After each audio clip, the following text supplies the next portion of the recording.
Hello everyone, welcome to RSG classes. So guys, आज हम लोग आईआईटी जैम के क्वेश्चंस के सॉल्यूशन के सिलसिले को आगे बढ़ाएंगे।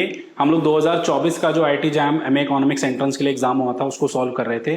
सो आई बिलीव 40 तक ऑलमोस्ट मैंने क्वेश्चन सॉल्व कर रहे थे मैथ्स, स्टैट्स और ट्रिक्स के पार्ट के। आज हम क्वेश्चंस के सिलसिले को आगे कंटिन्यू करते हैं। सो आई होप आप सबके पास पीडीएफ हो, नहीं हो तो मैंने ओपन करके रखा हुआ है आईआईटी वाला पेपर। सो 40 ऑनवर्ड्स अगर मैं देखूँ क्वेश्चन, 42 क्वेश्चंस डेफिनेटली मुझसे रिलेट करता है, मतलब मैथ्स, स्टैट्स या ट्रिक्स का क्वेश्चन है, तो आसान सवाल है। आई बिलीव काफी स्टूडेंट ने इसे खुद भी कर लिया हो, जिनसे नहीं हुआ हो देख लीजिए। 2 students A and B are assigned to solve a problem separately. The conditional probability that A can solve the problem given that B cannot solve is 1 by 5. The probability that B can solve the problem given that A can solve the problem is this. Then probability that A can solve the problem is this. B की निकालनी है। आराम आराम से अगर information लिखी जाए, सो 42 कर रहे हैं, देख लीजिए 42 क्या बोला है पहले, A सॉल्व कर पाएगा, B नहीं कर पाए, गिवन दैट B ना कर पाए। So probability A given B not कितना दे रखा है मुझे, 1 by 5। ठीक है जी। फिर उसके बाद क्या है, प्रोबेबिलिटी B कर पाए बट A ना कर पाए। ठीक है, नहीं A कर पाए, नहीं कर पाए, A भी सॉल्व कर पाए। B can solve the problem given that A can solve the problem. That means probability B given A, that is 3 by 5. Okay. Probability A can solve the problem is 1 by 10. Okay. चलिए, हमें निकालना है probability B। आराम आराम से देखते हैं। सबसे पहले जो ये वाली टर्म है, अगर मैं इसको लेके चलूं, देखना, इसको लिख सकता हूं probability A इंटरसेक्शन B और B इंटरसेक्शन A की बात होती है 3 by 5। ओके। probability A की वैल्यू कितनी है गाइज मेरे पास, 1 by 10। we have the value 1 by 10 and this is equal to 3 by 5। finally probability A intersection B आ जाएगा 3 by 5 into 1 by 10, 3 by 50, ऐसा कुछ आ गया इंटरसेक्शन। नाउ इस वाले में अगर आते हैं, इसको लिख सकते हैं probability A intersection B dash upon में probability B dash equal to 1 by 5। इसका मतलब है A but not B, तो इसका फॉर्मूला होता है PA minus PA intersection B upon में प्रोबेबिलिटी B नॉट। ठीक है, PA कितना दे रखा है मुझे, 1 by 10 और इंटरसेक्शन कितना है 3 by 50 अपॉन में probability B dash equal to 1 by 5। इसका एलसीएम लेंगे बच्चों तो 50 आ जाएगा, 5 माइनस 3 2 हो जाएगा। Probability B dash equal to 1 by 5, ये 1 by 25 हो जाएगा। Finally 1 by 25 into 1 by probability B dash equal to 1 by 5।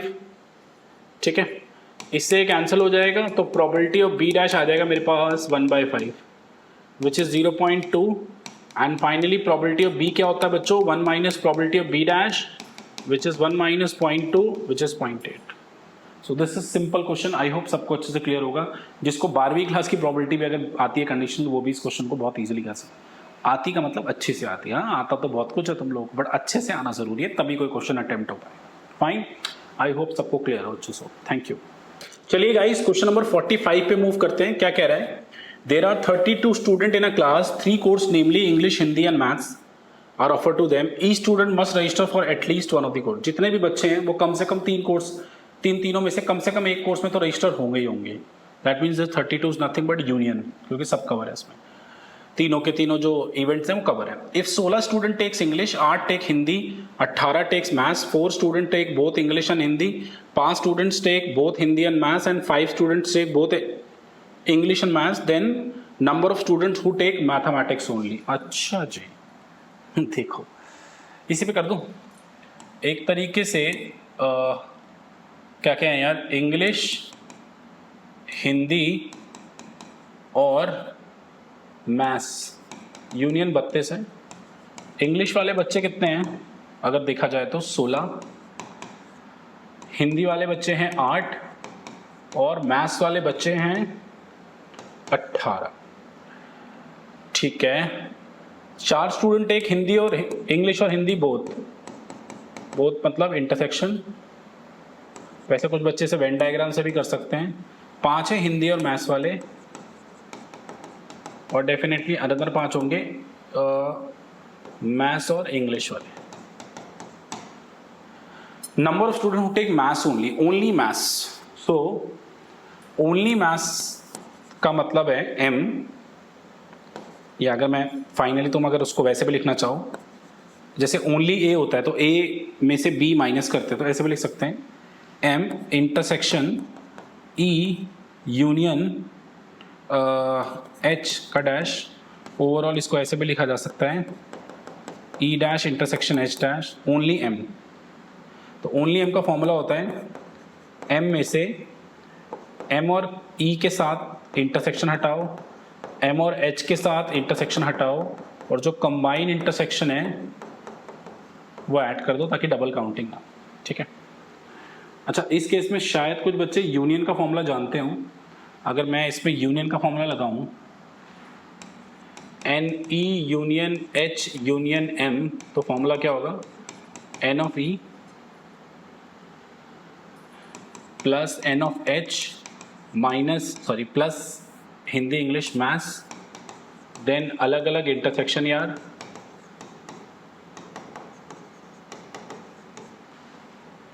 Hindi intersection M plus में combined. Okay, this is 32 and these all are 16, 8, 18, 4, 5, 5, कुछ 16, 8, 18, 4, 5, 5, और ये टर्म ऐसी है 16, 8, 18, 42, 5, 5, 10 और 4, 14, 42, 10, 42, 5, 5, 10, 14, कंबाइंड वाला चल ही रहा है यार, 12 में से 4 गए, 3 में से गए 2, इसकी वैल्यू आ गई, माइनस करेंगे तो 4। तो यार अगर आप लोग वैल्यू पुट करो गाइस, इसमें कर लो वैल्यू। मैथ्स कितना है, ओनली मैथ्स कितना है, सॉरी सिर्फ जो मैथ्स वाले टोटल बच्चे कितने हैं, 18 स्टूडेंट्स टेक मैथ्स। मैथ्स के साथ इंग्लिश का इंटरसेक्शन 5 है, शायद इसका इंटरसेक्शन भी 5 ही है, और ये 4 है, 5, 5, 10, ठीक है। 18 में से 10 गए 8, 8 और 4 12, सो 12 इज द फाइनल आंसर। मेरे को लगता है ये आप में से सब जो भी सेट्स पढ़कर आए होंगे, सेट्स समूचे जिसे हिंदी में कहते हैं, आप लोग अगर पढ़ के आए होंगे तो ये क्वेश्चन ईजिली हो सकता है आप लोग, ठीक है। Thank you.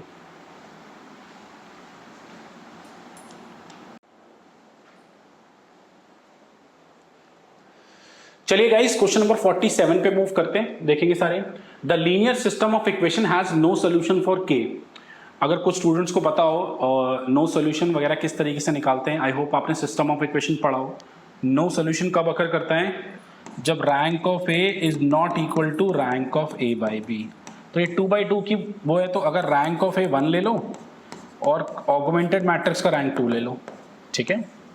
सो मैट्रिक्स एक अगर मैं ए बाई बी मैट्रिक्स लिखना चाहूँ तो क्या होगी, 1 1 1 के स्क्वायर माइनस 8 3 के, ओके, ये कुछ होगी। तो रैंक ऑफ ए 1 होने के लिए रैंक ऑफ ए 2 नहीं होनी चाहिए, और 2 कब होगी, जब 2/2 का जो डिटर्मिनेंट है, सॉरी 2 कब नहीं होगी, जब 2/2 का जो डिटर्मिनेंट है वो 0 आ रहा होगा, है ना। रैंक का वीडियो देख लेना, मैंने अपने चैनल पे डाला हुआ भी है बच्चों। तो के स्क्वायर इक्वल टू 9, तो के अगर 3 और -3 नहीं होगा, सॉरी के अगर 3 और -3 होगा तो रैंक ऑफ ए 2 नहीं आएगी, रैंक ऑफ ए 1 आएगी। क्लियर है, क्योंकि 2/2 का डिटर्मिनेंट 0 आ रहा है, 1/1 में तो देखो ना एलिमेंट है ही 1 है, तो नॉन 0 है ही, तो रैंक ऑफ ए 1 है। ए बाई बी की रैंक को मुझे 2 बनाना पड़ेगा, ओके। ए बाई बी की रैंक को 2 बनाने के लिए ए बाई बी का 2/2 का कम से कम एक डिटर्मिनेंट नॉन 0 होना चाहिए। ये डिटर्मिनेंट तो 0 है, एक काम करते हैं ये वाला डिटर्मिनेंट लेते हैं, 1 1 3 के नॉन 0। तो यहाँ से क्या आ रहा है, के -3 नॉट इक्वल टू 0, के 3 नहीं होना चाहिए, तो के 3 और -3 होना चाहिए रैंक ऑफ ए को 2 ना बनने के लिए और 1 बनने के लिए, और के 3 नहीं होना चाहिए rank of A by B को 2 बनने के लिए। तो अगर मैं बोलूँ के की वैल्यू -3 हो जाए तो वो दोनों को होल्ड कर जाएगा। के की वैल्यू -3 होने से इसका डिटर्मिनेंट 0, रैंक 2 नहीं होगी, रैंक 1 हो जाएगी, और के की वैल्यू -3 होने से के 3 नहीं होगा तो rank of A by B 2 हो जाएगी। So final answer is K is equal to. चलिए गाइस, क्वेश्चन नंबर 53 देखेंगे। 53 का मतलब 53। एक रिग्रेशन इक्वेशन दे रखी है ये, और y और x का डेटा दे रखा है, कोफिशिएंट ऑफ डिटर्मिनेशन मांगा है। इसे मैं प्रॉपर करूं, थोड़ी कैलकुलेशन करते हुए देखेंगे सारे। y आपको दे रखा है -2.5 कुछ ऐसा ही है, प्लस 2x, ये एक तरीके से y और x की इक्वेशन कंसीडर कर लो। फिर y और x का डेटा गिवन है आप लोगों को कितना, 2 5 9 14, 2 5 9 14 और 2 4 6 8।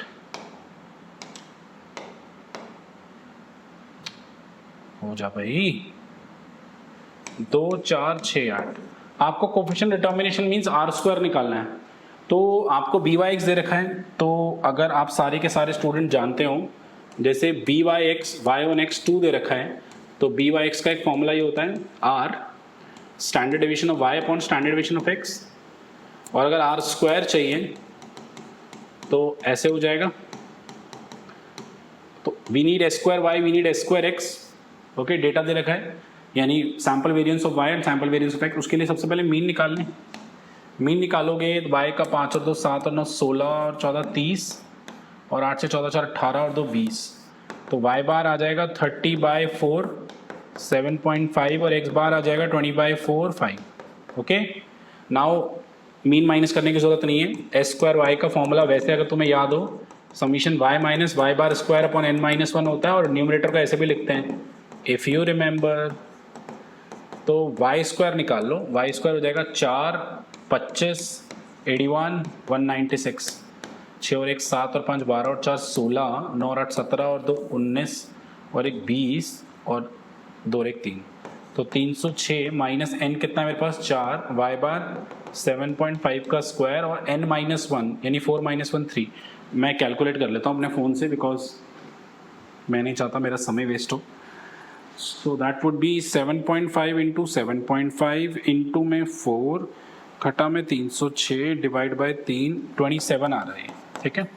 सिमिलरली एस स्क्वायर एक्स निकालोगे तो summation X square minus N X bar square upon N minus 1। What is summation X square 4 16 36 और 64 100, तो यही हो गया 120 आ रहा है। तो 120 n कितना है 4 और x बार कितना है 5 का स्क्वायर अपॉन में n है 4 माइनस 1 3। सो गाइज 25 और 100 20/3 आ गए। सो वैल्यू पुट करी जाए, इसकी वैल्यू कितनी है 2 का स्क्वायर 4, r स्क्वायर ऐसी रखते हैं, इसकी वैल्यू है 27 और इसकी वैल्यू है 20/3। तो फाइनली r स्क्वायर आ जाएगा, ये मल्टीप्लाई होगा 80/3 अपॉन में 27, इसकी कैलकुलेशन 0.989 आ जाएगी। ओके, कर लेना आप, ऐसा मुझे कुछ नहीं कि मेरे को फटाफट डिवाइड करना आता है, ऐसा कुछ नहीं है, I have already calculated, that is why. ठीक है, थैंक यू। चलिए guys, next question, question number 56। Let the value of random sample drawn from a normal distribution with mean 5 and unknown standard deviation sigma be these. तो ये कुछ values निकाली गई।